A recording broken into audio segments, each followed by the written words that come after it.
Do me a favor. Stop leaving your kids in the car and then shopping. That's bad parenting. It's not a good look. Feel like Johnny Cash in that all black. Told my friends and they all laughed. I wrote P yourself in the hallway. Spray painted in all caps. Cut myself and I still bleed. Religious people don't feel me. We got nominated for some award, but I don't care cause I'm still me and I'm living life. I got no room for the old me. Welcome back to another episode of These Two Girls podcast, where we share our views on life, love, and everything in between with your hosts, Candy and Cheyenne. Welcome back, guys. Welcome. Okay. And I'm excited. Guys, why is Candy Because we have always a guest. excited? Exactly. And Right?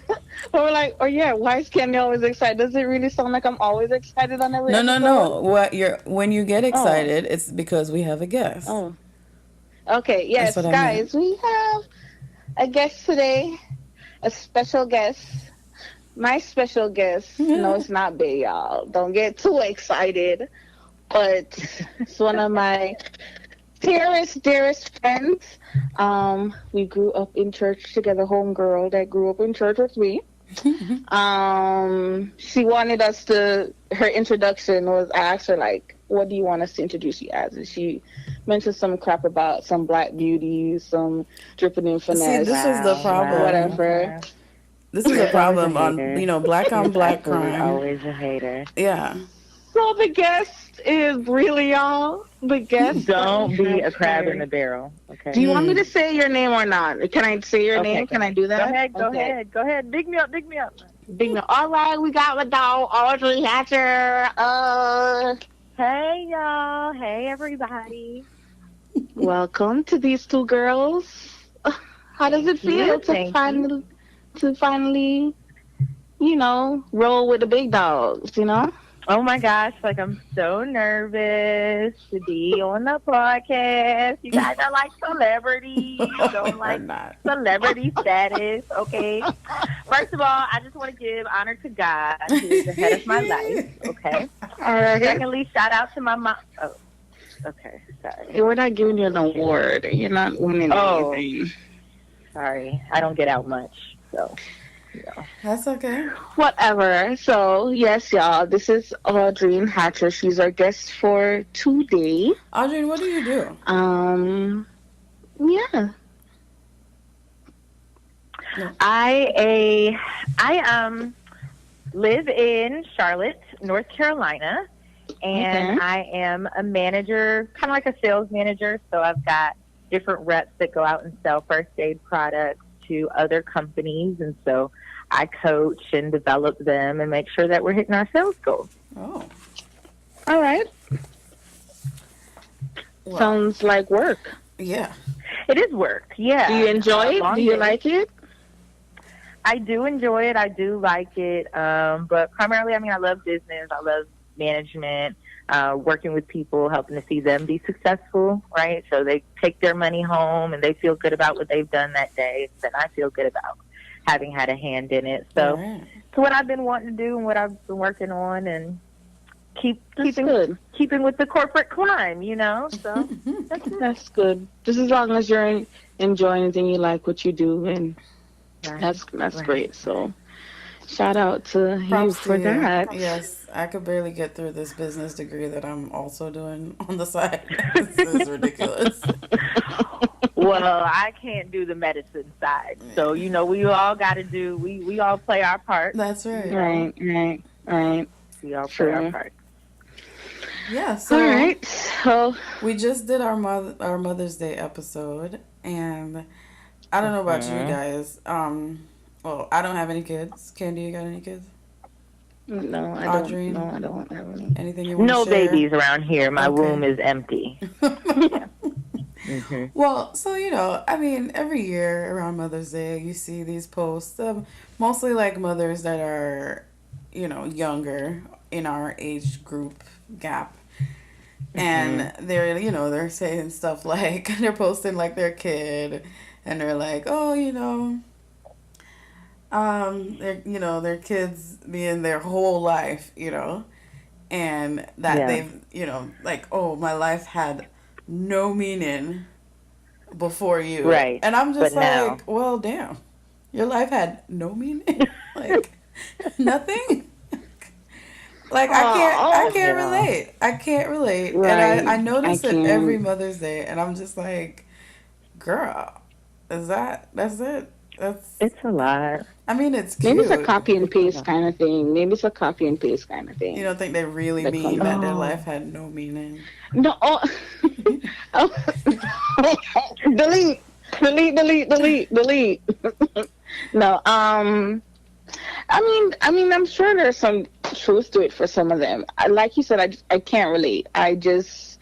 Um, I just don't see how me having a child.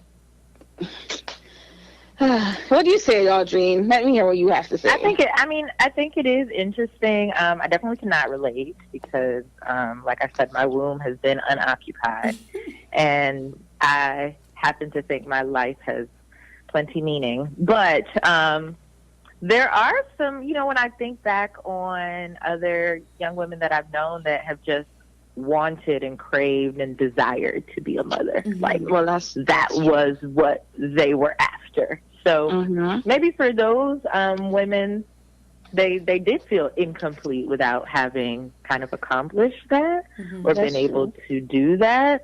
But I do struggle a little bit with it because then I meet women who are older, maybe like more so mentors in their 40s, 50s, and they're trying to rediscover themselves because they Right, feel like right. once they had kids, their kids became their whole life, right? Mm-hmm. And it's their practices and it's their sports and it's their activities, and they're like, well, what happened to me? I set me Right. completely aside. So I think I don't know, there's just something in there that makes me nervous with women maybe losing themselves in motherhood and then later maybe even resenting it, only because I've seen it happen. Yeah, And it's funny definitely. you mentioned that. I was going to ask you guys if you watched the Red Table Talk. It's this show with Jada Smith, Will Smith's wife, and her mother and her daughter. And the episode that I watched today was on self loss, and they're talking not self loss, but dealing with loss and the different things that and the different loss that they've had to go through. So, like Willow was talking about, she dealt with cutting herself and suicide, Mm-hmm. and that was Willow. And then Jada spoke about how, losing Tupac and losing a really close friend recently. And then she also spoke about self loss. And she mentioned how being a mom for her was one of the hardest things. Like, she lost herself in being a Yeah. mom for the last 20 years. She said she just was not she wasn't as happy as she wanted to be. People would ask her, how are the kids doing? They're good, they're smiling, everything is good. How's Will doing? He's good, he's successful, he's doing his thing. But did no one would ever concern themselves about her, like she was just lost in the whole mix of things. And she was just even saying too that she remembered being into fashion, like that was her thing. And it's just now she's picking that up back again, like finding her sense of style again. And I'm just listening to her, and I'm just like, those are some of the things that make me nervous. That is Like you scary. mentioned, 20 that is years that of is losing yourself. I mean, 20 years. well, so You know, Yeah. what I think about though, do you think that's maybe an old time thing where women weren't really able to achieve a balance? Do you think maybe this millennial slash what is this new generation now? X Y Y Gen Z. Z. Gen Z. Yeah, the Yeah. babies, they Z Do now. you Yeah. think like our generation onward and maybe a little bit before us are able to find a balance in terms of being more adventurous and trying and not letting things stop us from doing what we want to do? You know what I mean? Do you think that might be a difference? I think we will see it. I think we will see a shift. When I think about historically, like you said, in previous generations, or just especially even thinking about the black woman, she was always last. right? You think about culturally, you cook dinner, right? You go to the market, you buy your food, you come home, you cook dinner, you feed your man, you feed your kids, you know, woman serves her plate last, you know, make sure the kids have everything they need, you know. My mother didn't finish college while I was going to school because it was more so about me and making sure I had what I needed. And then when she was older and when I had moved on, then she went back and got her degree, right? How many times do we see, you know, people going back later in life because these women felt like they couldn't do it. They had to focus on their children. And when I look at my friends now, while there are still some people that are like, oh, my kids light up my life, which I'm sure they do, right? I'm sure they do. But I feel blessed to have friends close enough to share the realness about motherhood. Right. And, you know, it's not always roses and ponies. And when they're ready, somebody's staying home with the kids and they're going out, right? Like, I need a drink, I need to go out, or I'm going to go on a trip, or I'm going to go, you know, pursue this additional certification, or I'm going to go for the job promotion. I'm going to do these things all while being a mother. And so I think it's still going to be a superwoman, you know, mentality maybe, but it's going to look different for us than it did for our parents. Yeah, I agree. I think that might be the difference. That maybe gives me a little bit of hope versus hearing that Jada story, you know, like 20 years, like, man, that's... Yeah. But there's this girl I also follow on Instagram. I don't know if you guys ever came across this girl named Christina Bright.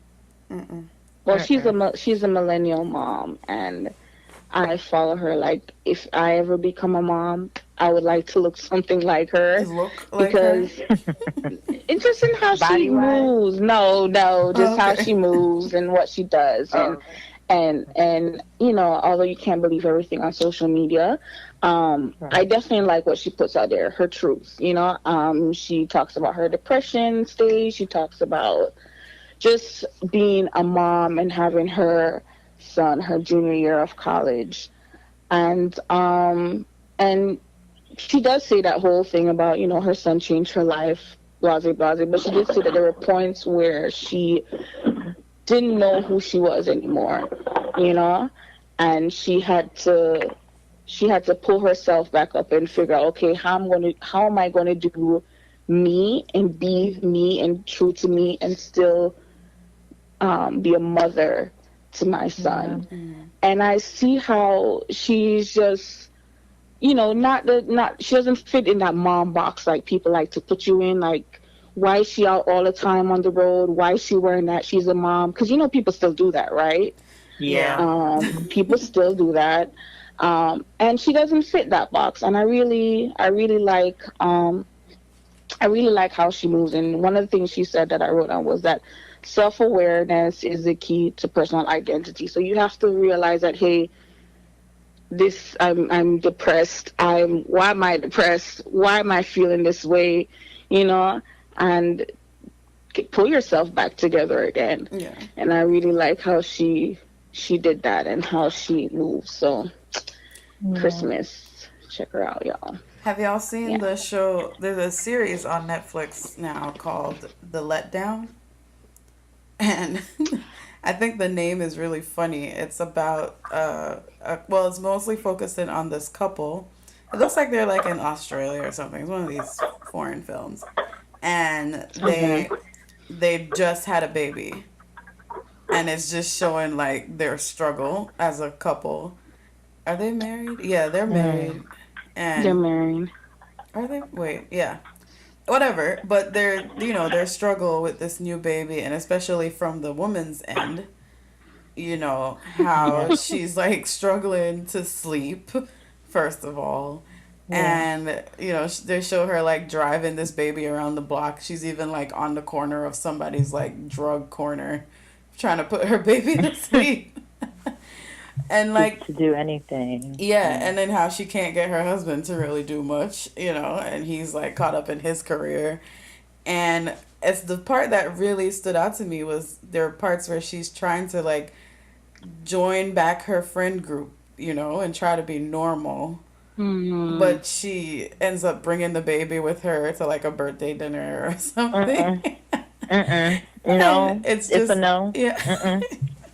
I saw that episode. I haven't watched the whole series. I'm trying to catch up, but I did see that episode that I think you're talking about, Cheyenne.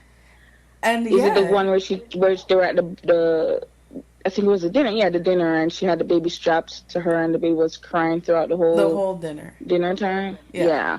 That made me cringe. Have you ever had? I will say this. I will say this, and I haven't seen the episode, but like I said, I do have quite a few friends with young children, and we've had conversations about how they feel sometimes excluded from their friend group. There's a lot of their friends don't have kids, and they're going out and doing things where they can't bring their children. A lot of my friends don't live where their family is, so it's not as easy to leave their child with a grandmother or a grandfather or an aunt or uncle, you know, and it's hard maybe to always come up with a babysitter or even to feel comfortable leaving your child with a stranger or somebody new. And what I try to do, or they hope people would do, is create or invite them to or come over for more family-friendly things, right? So I have a good friend that I might say, oh, let's go out for a drink. Or, wait, are you home with the kid? I'll bring a bottle over, right? I'll come over and hang out with you so you don't feel like, dang, I got to find a babysitter in order to go to the bar. Like, do we as non-child rearing friends, like, really think about or try to accommodate those people? Can we do better as friends to them? Well, I know with my... Go ahead, Shai. Well, I was playing devil's advocate. I'm going to play devil's advocate. She loves to do that, by the way, y'all. So, I mean, yes, I get your point. I think if you have friends, you think your close friends should try to accommodate you because they care about you. But I think you have essentially excluded yourself from these activities. And I should not be forced to do this. I don't know. Yeah, I mean, you don't have to live your life at Chuck E. Cheese, you know. Right. Just here and there. Or do you ever say, like, hey, let me babysit for you. You and your man go out. Or, you know what I mean? Like, I want to help you kind of get that time if you want it. Now, for the ones who, you know, their world revolves around, maybe they don't want to leave their house or leave their child. But for the ones who could use a break, like, I don't know. It's just something I've been thinking about lately. Dang, like maybe I could offer to babysit for a couple of hours now. I honestly don't feel very comfortable with infants, and so I don't really know if I should be left with anybody's child.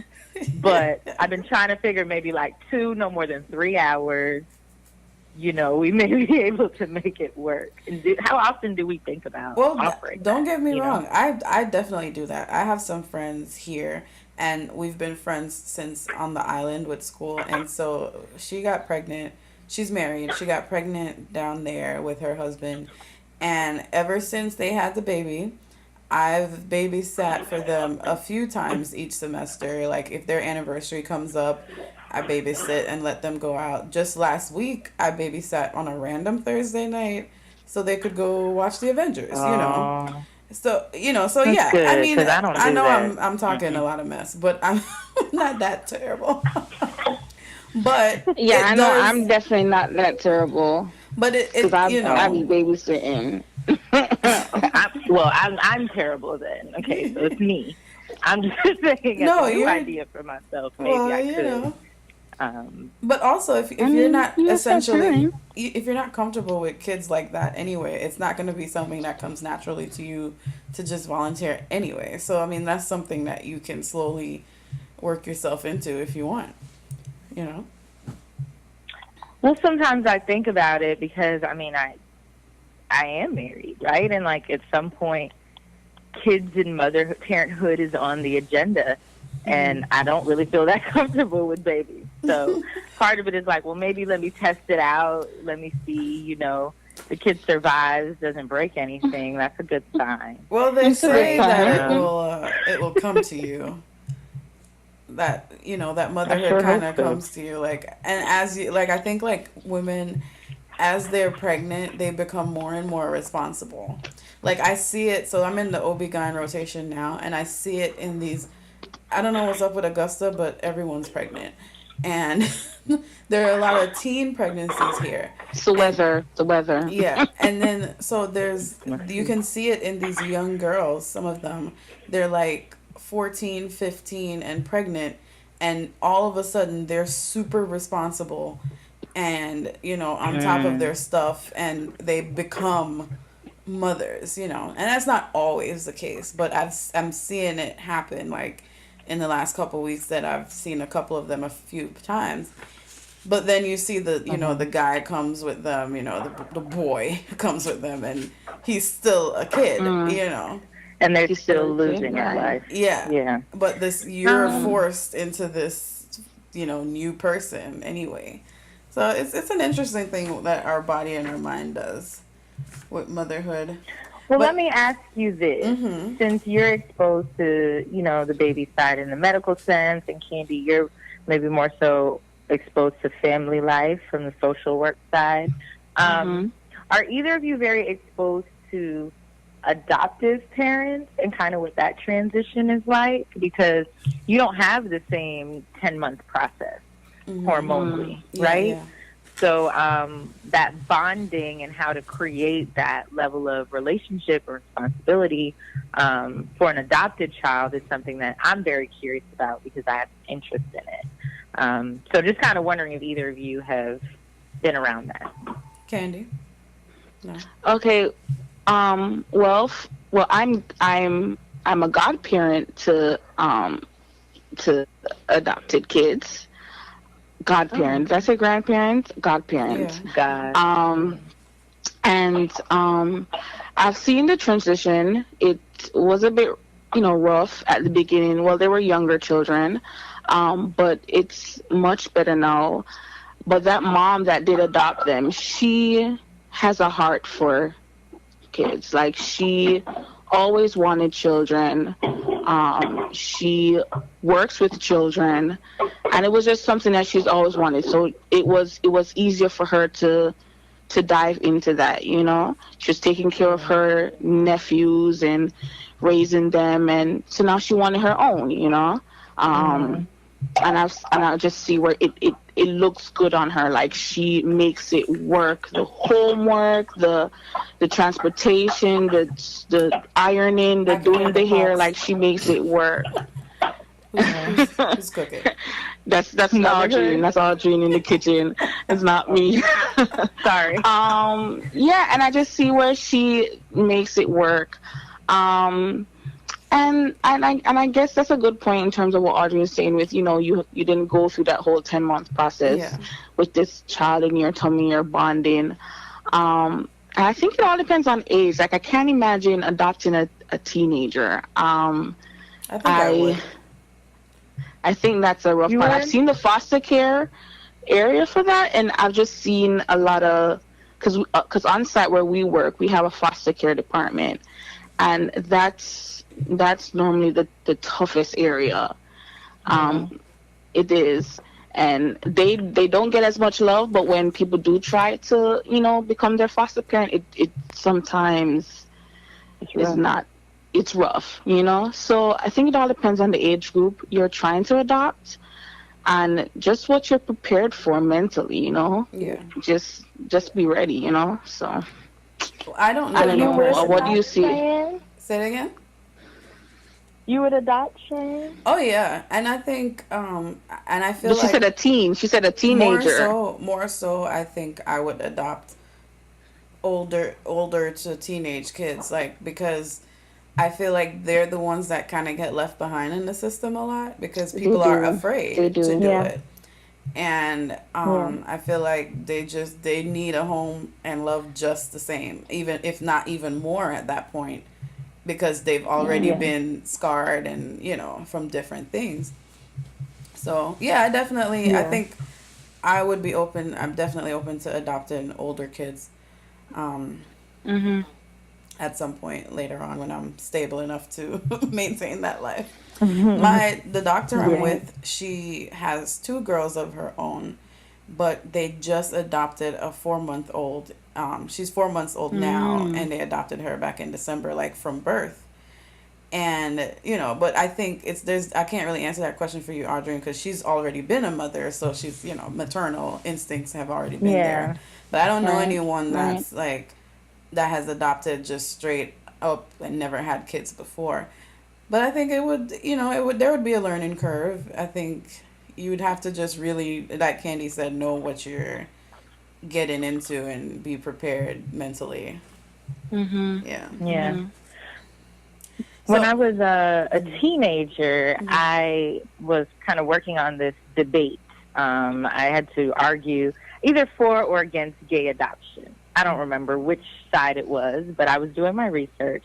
And I was thinking, because of my Christian and cultural background, that I already knew what the answer was in my head.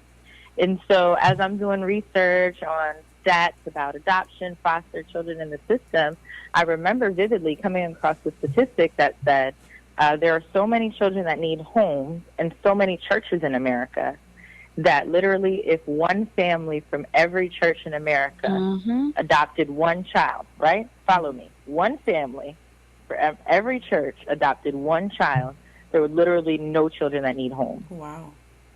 And that blew my mind, right? Here we are as Christians with such strong beliefs of doing God's work and, dominion over the earth and loving people and loving God's children. And it's just one family per church, big church or small, took in one child, no children would be without homes.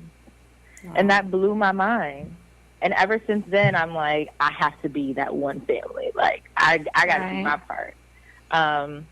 And so while the day may come when my womb is occupied, I know for a fact I'd love to be a blessing and be blessed in that way. And I, too, would prefer not a baby, maybe more like a 5-year-old. I just got to get past potty training, Yeah. Let's just get past that. I need you to use your words, communicate with me. What is it that you want? Food? You want food? You want drinks? You want sleep? What do you want? But I just, ever since I learned that, it's been on my heart. Yeah. Right. So, I mean, at what point are any of you planning to have kids? Now, you can think about that while I answer. Like, for me, earlier we said we can't relate to these women on our social media and our other friends as much because I chose career path over, settling down early and having kids early. And a lot of them didn't plan necessarily to have kids as early as they did. But for me, I can't imagine what my life would look like right now with a child because of where my goals are and what I'm trying to accomplish. And when I look at it, I don't perceive myself having kids even in the next 4 or 5 years. What about you guys? Yeah. Well, for me, so I know that growing up, a lot of, young people or peers, I can't wait to grow up and get older and have kids. That wasn't necessarily my agenda. And I think as I got older, it kind of changed. Like, I wasn't sure if I wanted to have kids or not. Maybe because I've worked with children and I'm working with the parents and I can see some of the behind the scenes stuff and it kind of, changes my perspective on things. So I'm not really sure where I am with that. I just know that first off, if that is even going to be part of the plan, I know I need to be married first. So I can't be out here in America trying to raise a child by myself. I do remember you Not saying America. that, Candy, that you didn't want kids at one point. I remember you being very adamant about it. Yeah, and I did take that back because I'm like, I don't want to be selfish. Like, I don't want to get into a relationship with someone and that's what they want. They want to have kids and I'm over here like, no, this has been shut down. It's not happening. Yeah. I don't want to think like that. and then I don't know, things may change. Every year new thoughts come into play, Yeah. new things happen. So, Your biological it may clock starts change. ticking. And Right, right. Although so that may change, but I'm still playing around with it. There are lots of things that that that I just think about. I don't like to gamble with having children. Like, you just don't know. You just don't know what's going to happen. Like, you just don't know how things are going to turn out. Yeah. The pregnancy also scares me. We lost someone in our church, young girl, a couple years back, that died while giving birth. That scares me the most. So the older I get, it's like, am I going to make it through this pregnancy? Like, I know people say pregnancy is a miracle. Like, giving birth is a miracle. Like, it's a big deal to me. It's such a big deal to me. Like, I do not take it lightly at all.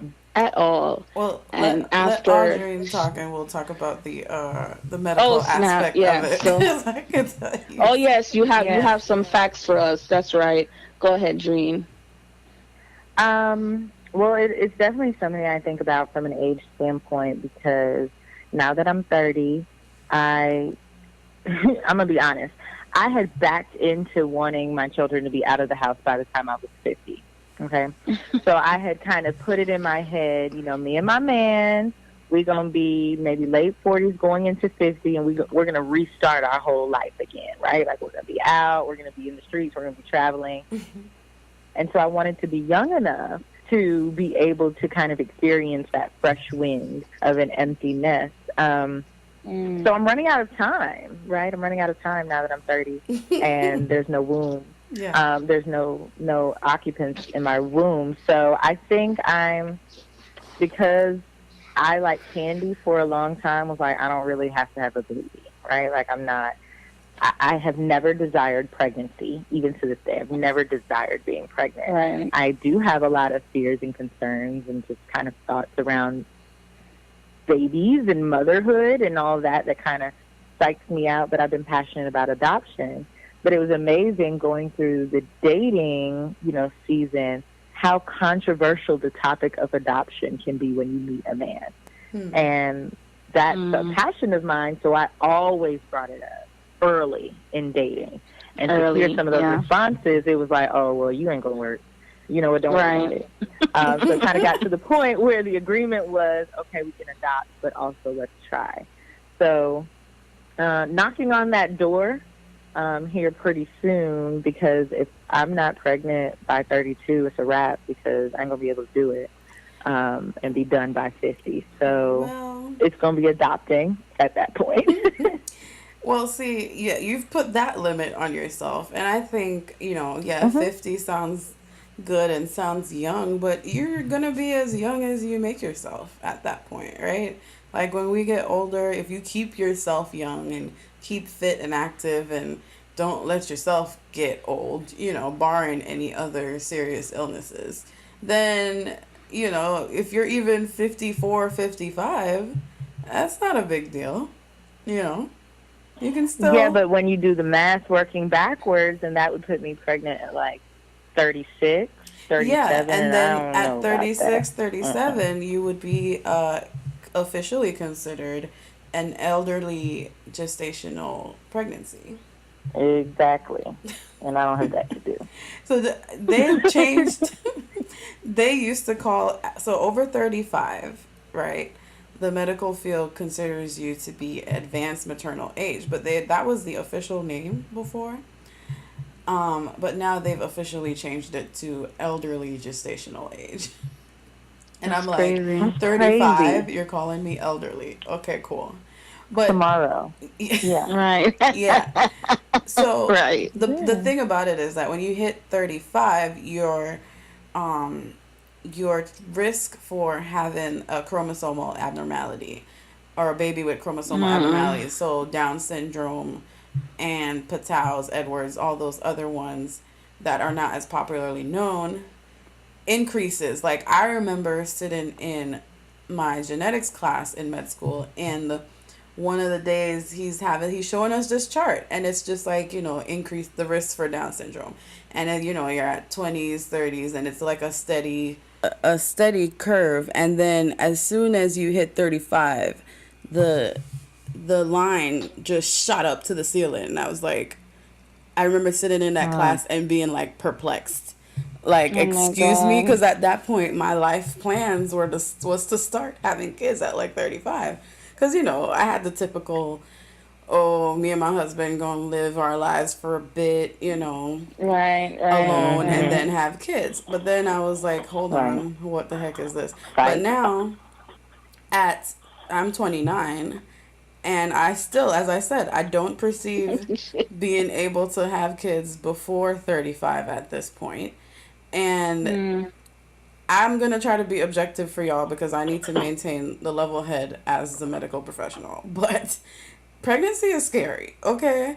Like, the stuff that I see, I'm just like, every time I go into a delivery and I see the vagina open up, I change my mind. I'm like, you know what? Schedule me for the C-section. And then I go into a C-section, and then I'm like, oh, heck no. This is ridiculous. Yeah, I'm going to be able to do it. So I'm just like, I don't know. And then you get gestational diabetes. Then you get chronic hypertension, preeclampsia, eclampsia. You can have seizures and die.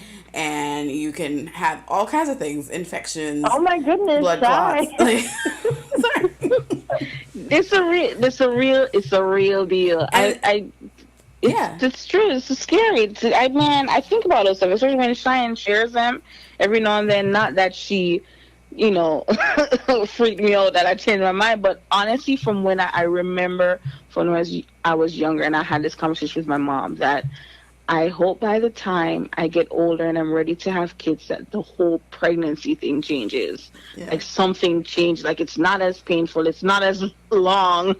I just was just hoping that something would change to make me want to do this for 10 months, And I am 30 and it's the same. And we should be able to transport the baby outside of us. I thought that something like that would be happening by now.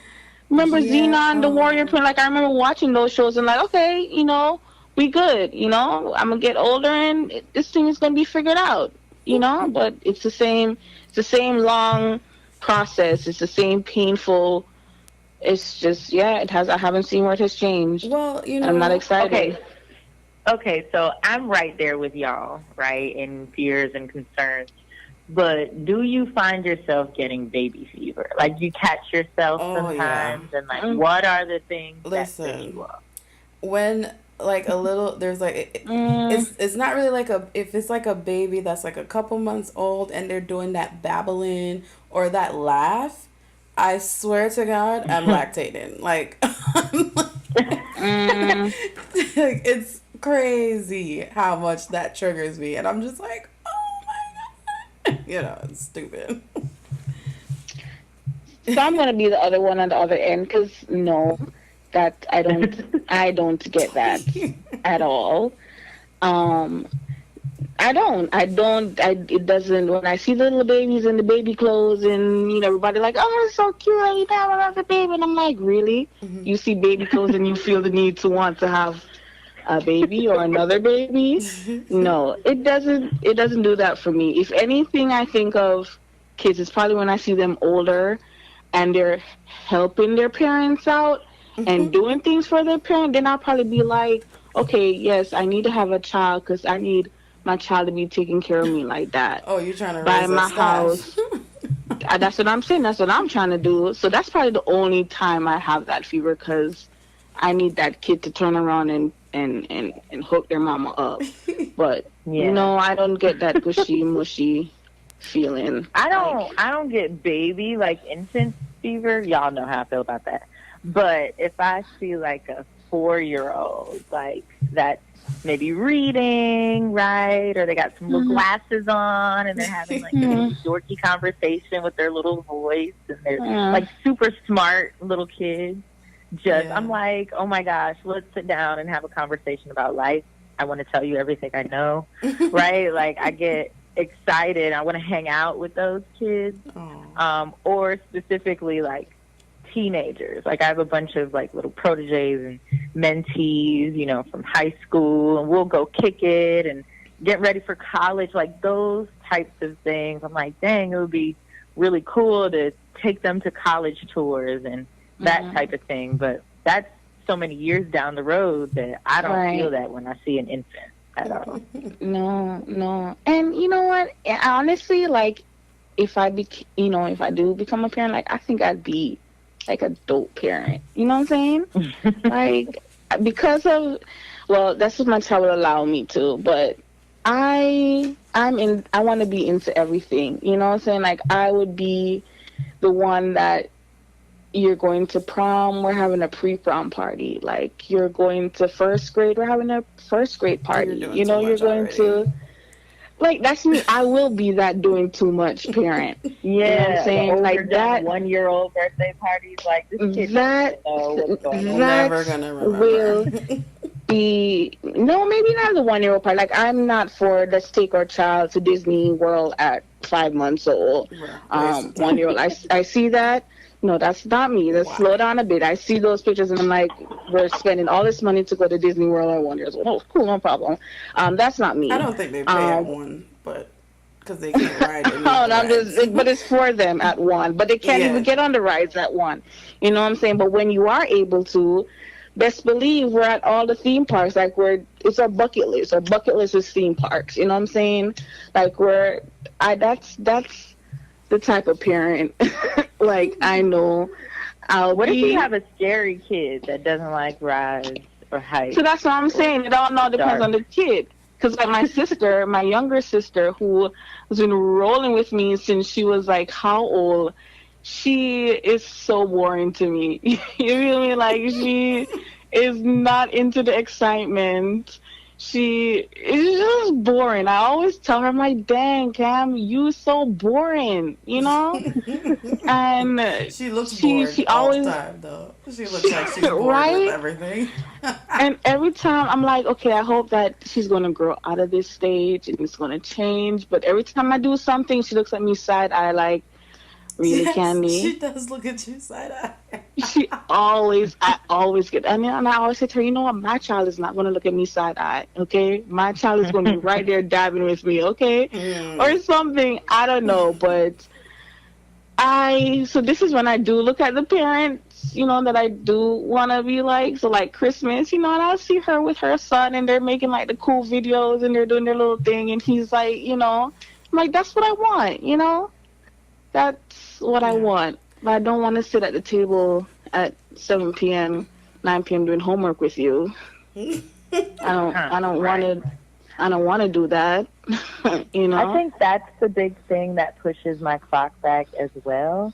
Like, I mean, career is one thing. I have a lot going on there, but it's more so lifestyle right now.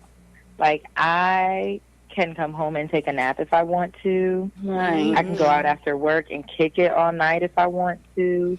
I can be completely irresponsible. Like, I can go out of town this weekend if I want to. I can buy myself whatever I want. Like, I have a lifestyle where there is not a human being literally depending on me. You know what my mom calls that?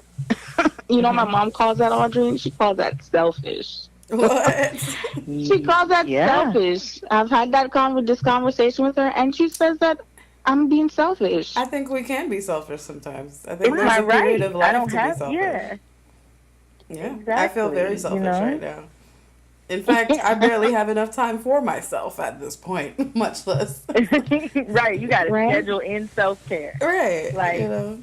I just sometimes I come home so tired, and I'm like, I cannot imagine if somebody needed me to review homework. Like, I cannot imagine. And I sometimes will ask my friends, you know, I sent them love for Mother's Day because I'm like, how do you do it?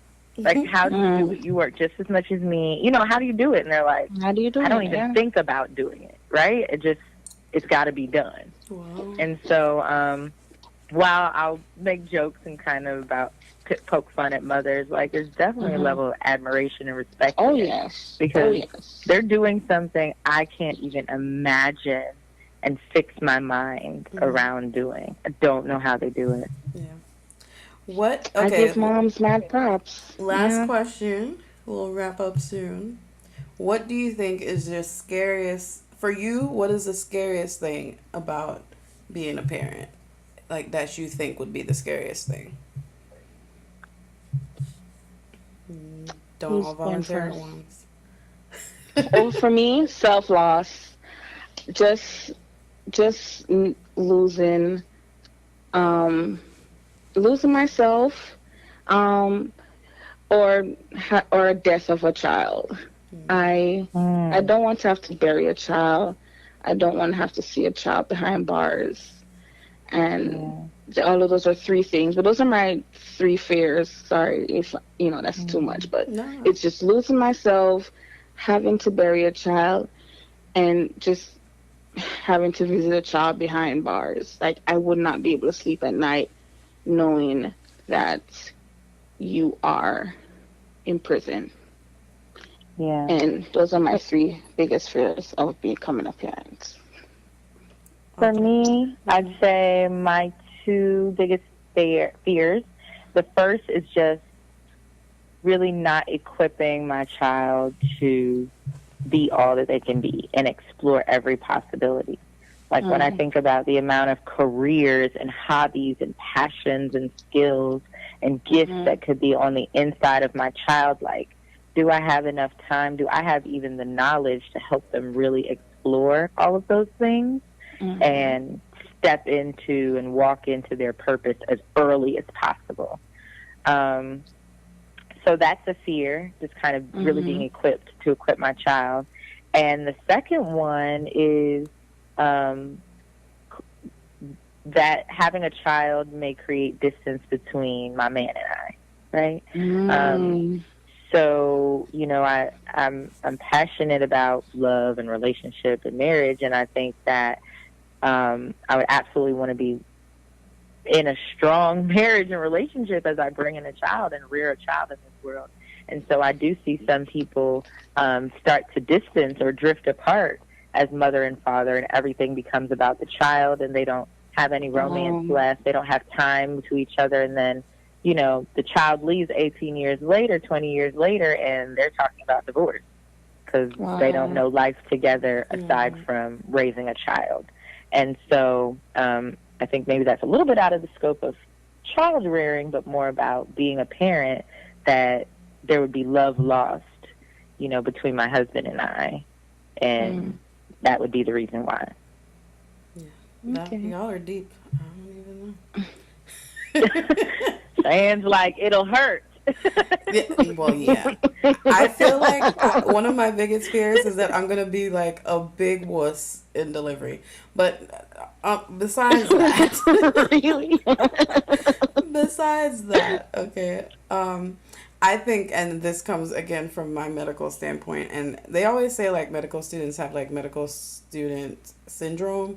Like we think we have every disease that we learn, even when it's not actually possible. Like, but I just have a fear of having a child with some crazy disease that now becomes my life, and it becomes their life, and that is one of the things that, because you can test for chromosomal abnormalities in pregnancy, and there's some degree of accuracy with that, but outside of those things, different other things that cause mental disability and other physical disabilities, that stuff scares me a lot. And yeah, but hey, I do have a question on that.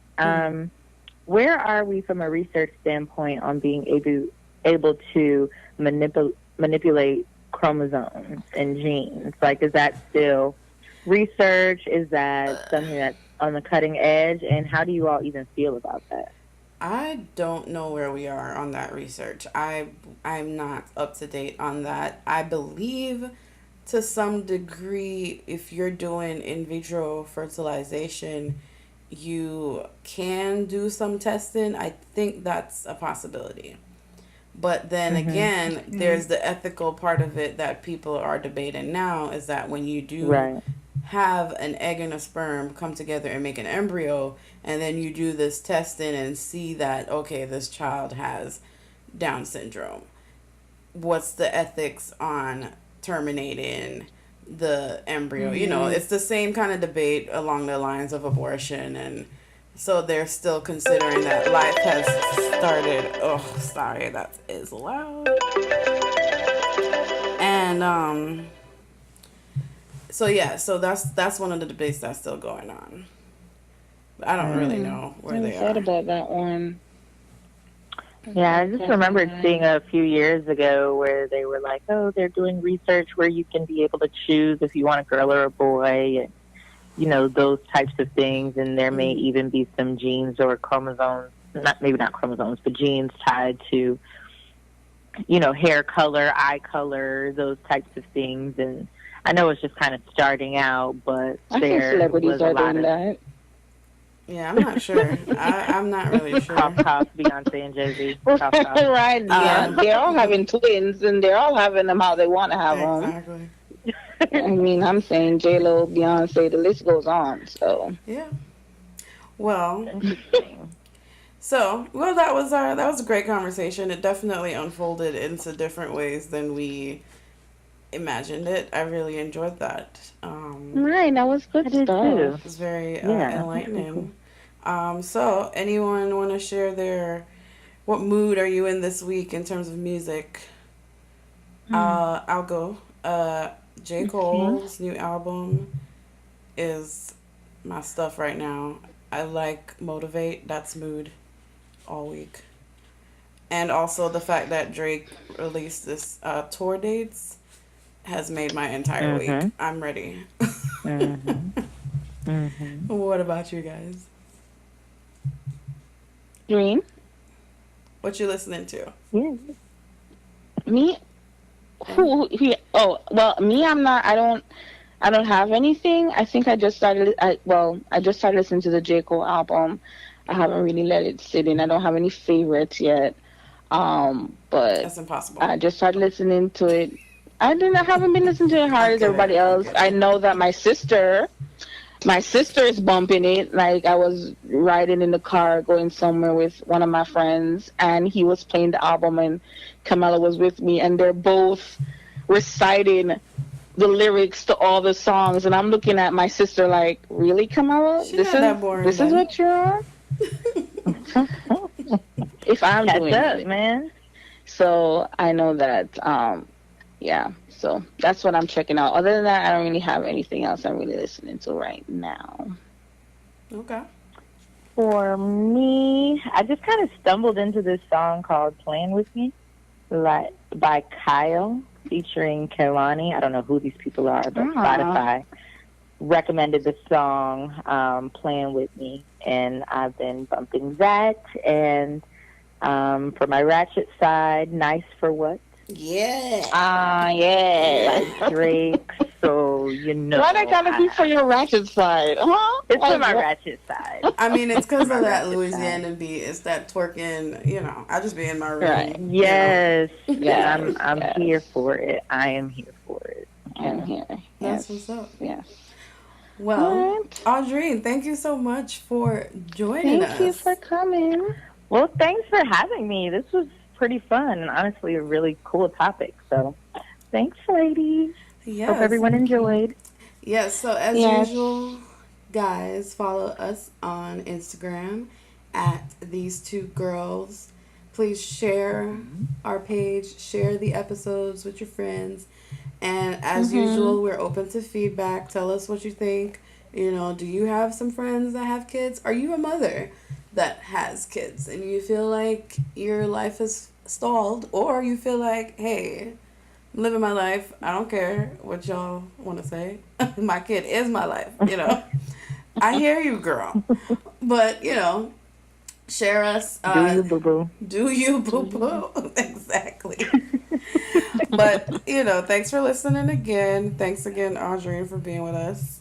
Candy, holla at you on the That's flip it. I'm side. good. Yes. All We'll see you next right. episode, guys. Later. Bye.